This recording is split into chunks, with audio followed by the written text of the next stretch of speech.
Every one drama دل نادان کی نئی ایپیسوڈ میں آپ دیکھیں گے کہ زاویار نایاب کو اپنے بیٹے سے ملنے نہیں دیتا اور اس کو علیحدہ کمرے میں ہی رکھتے ہیں، جس پر زاویار نایاب کو کہتی ہے کہ آپ ایسا کیسے کر سکتے ہیں میرے ساتھ، جس پر زاویار کہتا ہے کہ پیار محبت اپنی جگہ، لیکن تم اتنی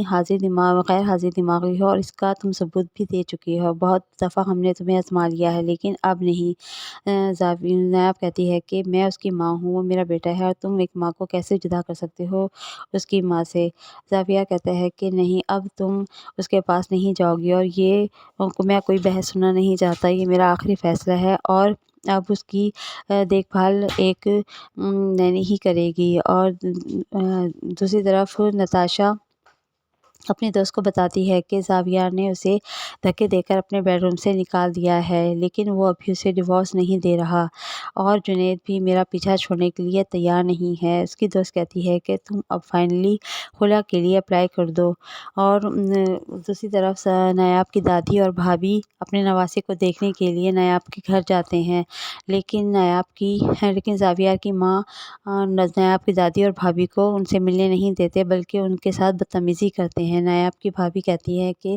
اپنی دادی سے کہ دیکھ لیا، آپ کو بہت شوق تھا نا یہاں پر آنے کا، آپ ان سے پوچھتی کیوں نہیں کہ یہ ہماری بےعزتی کیوں کر رہے ہیں اور یہ ہمیں کیوں نہیں ملنے دے رہے،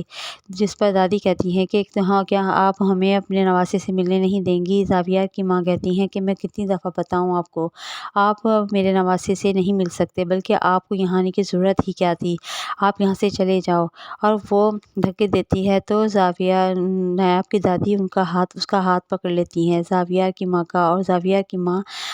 مارنے کے لیے ہاتھ اٹھاتی ہے تو نایاب کی بھابھی اس کا ہاتھ بھی پکڑ لیتی ہے۔ نایاب بہت پریشان ہوتی ہے کہ کس طرح سے ان کی ماں، بھابھی اور دادی کی انسلٹ کی جا رہی ہے، لیکن زاویار کی دادی پیچھے کھڑی ہوئی سب کچھ دیکھ رہی ہیں، وہ کچھ بولنے کی پوزیشن میں بھی نہیں ہے۔ نایاب زاویار کو کہتی ہے کہ مجھے تھوڑا سا بھی پتہ ہوتا کہ آپ شادی کے بعد اتنا بدل جائیں گے تو میں آپ سے کبھی